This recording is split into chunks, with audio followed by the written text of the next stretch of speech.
نحمده ونستعينه ونستغفره ونؤمن به ونتوكل عليه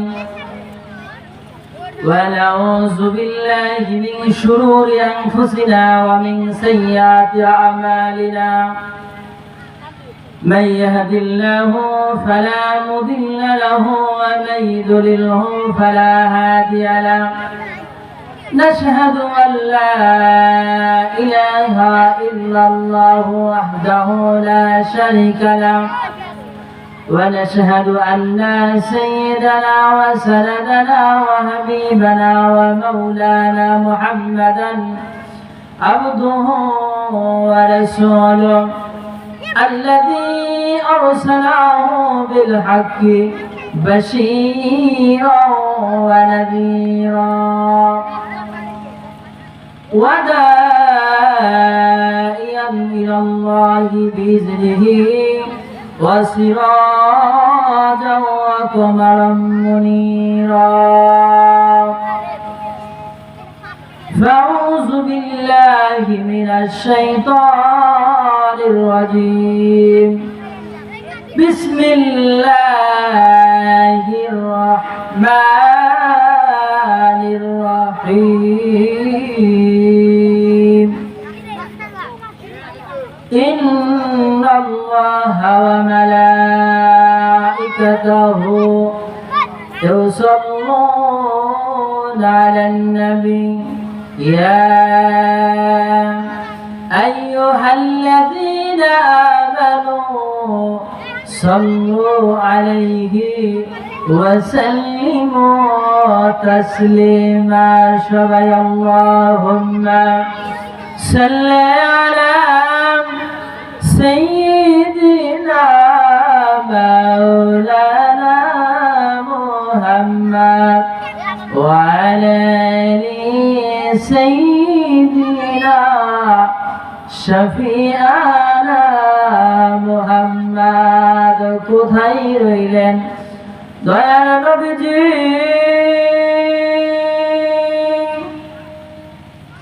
ওই আপনার উম্মতকে ভুলিয়া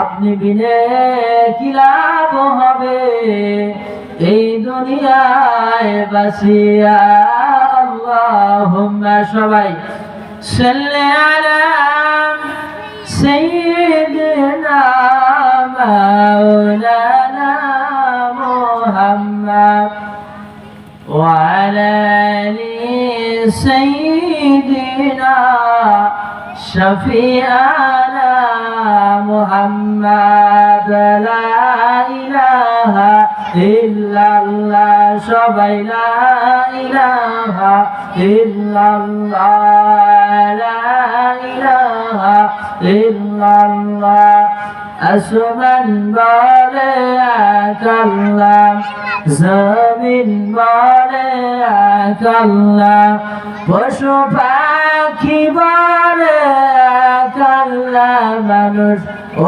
মানুষ আমরাও বলি আল্লাহ লা ইলাহা ইল্লাল্লাহ সবাই লা ইলাহা ইল্লাল্লাহ লা ইলাহা ইল্লাল্লাহু মুহাম্মাদুর রাসূলুল্লাহ সকলে বলেন সাল্লাল্লাহু আলাইহি ওয়াসাল্লাম। আলহামদুলিল্লাহ আল্লাহ পাকের শানে শুকরিয়া আদায় করছি যে আল্লাহ রাব্বুল আলামিন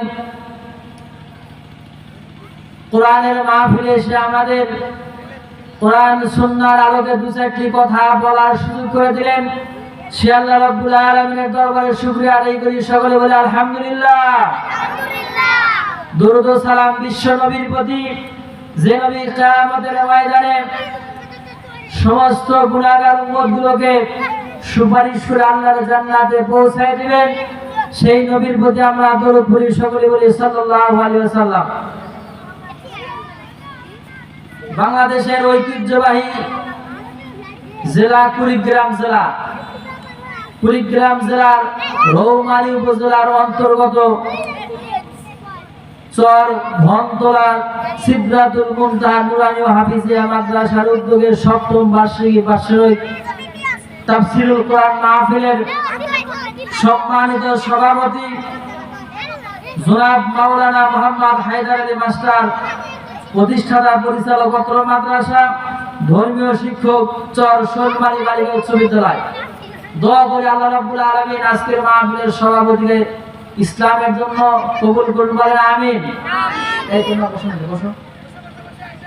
আজকের মাহফিলের প্রধান অতিথি, মানুষের ভাগ্য পরিবর্তনের যে জায়গা, জাতীয় সংসদে প্রতিনিধিত্ব করার জন্য যিনি নিয়োগ করেছেন এবং বাংলাদেশ জামায়াত ইসলাম কর্তৃক মনোনীত 28 কুড়িগ্রাম 4 রৌমারী রাজীবপুর সিলমারি কি বলেন 3 থানা মিলে 1 আসন, প্রিয় বড় ভাই আলহাজ মোহাম্মদ মুস্তাফিজুর রহমান মুস্তাক। দোয়া করি আল্লাহ রাব্বুল আলামিন ভাইজানকে এমপি হিসাবে কবুল করেন, বলেন আমিন। এবং এই রৌমারী চিলমারি এবং এই অঞ্চলের মানুষের জনকল্যাণে আল্লাহ রাব্বুল আলামিন খেদমত করার তৌফিক দান করুন, বলেন আমিন। আজকের মাহফিলে যিনি প্রধান বক্তা, শুধু বাংলাদেশ নয়, বাংলাদেশ ভারত সহ বিভিন্ন দেশে আলোড়ন সৃষ্টিকারী, যুবকদের আইডল, অত্যন্ত জনপ্রিয়, বাংলাদেশের মাটি ও মানুষের আপনজন, আমার প্রিয় বড় ভাই হযরত মাওলানা এইচ.এম. মেহেদী হাসান সিদ্দিকী হাফিজাহুল্লাহ। দোয়া করি আল্লাহ রাব্বুল আলামিন ভাইজানকে দীর্ঘ নেক হায়াত দান করুন এবং আল্লামা সাঈদীর যোগ্য উত্তরসূরি হিসাবে কবুল করেন, বলেন আমিন। আজকের মাহফিলে আপনারা আসতে পেরে বসতে পেরে বেজার না খুশি? কম না বেশি?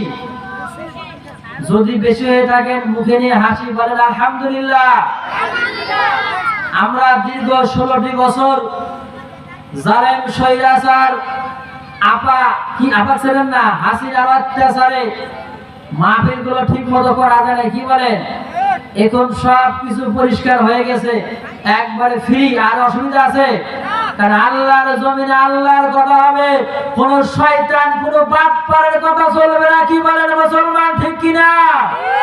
আল্লাহর জমিনে আল্লাহর আইন কায়েম করার জন্য আপনারা রাজি আছেন ইনশাআল্লাহ? শুধু মুখে মুখে বললে হবে না, সামনে কিন্তু একটা বিশাল অবস্থান আসতেছে। কোরআনের পক্ষে রায় দিয়ে আমরা আল্লাহর জমিনে আল্লাহর দিন কায়েম করতে চাই কি না?